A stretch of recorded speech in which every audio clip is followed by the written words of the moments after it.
ნამდვილი ემოციონალები, დიდი წიგნი, შესავალი, როგორ მუშაობს, მხოლოდ დღეს.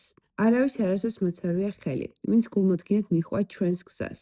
ისინი, ვინც ვერ გამოჯამრთელდებიან, არიან ადამიანები, რომელსაც არ შეუძლიათ ან არ სურთ სრულიად მიენდონ ამ მარტივ პროგრამას. თუ თქვენ გაიცდით ტკივილს და გსურთ შეცვლა, თქვენ ეს შეგიძლიათ. გამოჯამრთელება დამოკიდებულია სულ გულწრფელობაზე, ახალი იდეებისადმი ღიაობაზე და საჭირო ქმედებების განხორციელების სურვილზე. ეს არის 12 ნაბიჯი, რომელსაც ჩვენ მივყვებით ჩვენი გამოჯამრთელების პროგრამაში. პირველი. ჩვენ ვაღიარეთ ჩვენი უძლურება ემოციების წინაშე. ვაღიარეთ, რომ ჩვენი ცხოვრება გახდა უმართავი. მეორე. ვირწმუნეთ, რომ მხოლოდ ძალს უფრო ძლევამოსილს ვიდრე საკუთარია, შეუძლია დაგვიბრუნოს საღად აზროვნების უნარი. მესამე. მივიღეთ გადაწყვეტილება, გადაგვეცეთ ჩვენი ნება და ცხოვრება ღმერთისათვის, როგორც ჩვენ გვესმოდა მისი. მეოთხე. ხმარ და უშიშად შევისწავლეთ საკუთარი თავის ნეობრივი თვალსაზრისით. მეხუთე. ვაღიარეთ ღმერთის, საკუთარი თავის და სხვა ადამიანების წინაშე ჩვენი შეცდომების ჭეშმარიტი ბუნება. მეექვსე.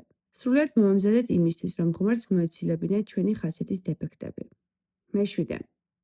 მორჩილად ვთხოვით მას, რომ მოეცილებინეთ ჩვენი ნაკლოვანებები. მერვე. შევადგინეთ ყველა იმ ხალხის სია, ვისაც მივაყენეთ ზიანი და აღვივსეთ სრულად დაგვენაზღაურებინა მათთვის დანაკარგი. მეცხრე. პირადად უნაზღაურებით ამ ხალხს დანაკარგს, სადაც კი შესაძლებელი იყო. იმ შემთხვევების გარდა, როცა ამას შეეძლო ეევნო მათთვის ან სხვა ვინმესთვის. მეათე. ვაგრძელებით თვითანალიზს და როცა უშვებდით შეცდომებს, უცებ ვაღიარებით მას. მეთერთმეტე.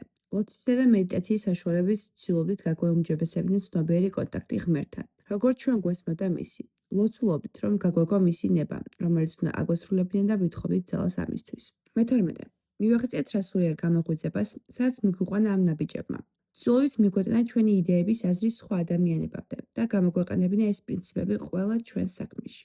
თავიდანვე მოგიწოდებთ, უშიშრად და საფუძვლად მიჰყვეთ ამ ნაბიჯებს. მიუხედავად იმისა, რომ ზოგიერთი მათგანი შეიძლება ძალიან რთულად მოგეჩვენოთ, ზოგი არასაჭიროდ, ზოგიც კი გაუგებრად. მათი მოსინჯით ყველაფერი წინ გაქვთ. ზოგიერთმა ჩვენთაგანმა ვცადეთ ძველი აზროვნებისა და ქცევის წესების შენარჩუნება. მაგრამ აღმოვაჩინეთ, რომ პროგრამაში ვერ გავიზრდებოდით მან, სამსულად არ გავუშვებით მათ და არ დავიწყებთ ამ ნაბიჯების შესრულებას. ამ პროგრამის მეშვეობით აღმოვაჩინეთ ჩვენზე აღმატებული ძალა, რომელიც დაგვეხმარა ამ ნაბიჯების გააზრებას და ყოველდღიურ ცხოვრებაში განხორციელებაში. ჩვენ ვისწავლეთ, რომ არ იყო საჭირო პროგრამის სრულყოფილად გაგება ან გამოყენება. ჩვენ მხოლოდ ჩვენი საუკეთესოს გაკეთება გვჭირდებოდა. ამ ნაბიჯების ყოველდღიური პრაქტიკით ჩვენ ემოციურად და სულიერად გავიზარდეთ. ჩვენ აღმოვაჩინეთ ჩვენი ნამდვილი მე. ჩვენ ვიპოვეთ გამოჯამრთელება. თქვენ შეგიძლიათ.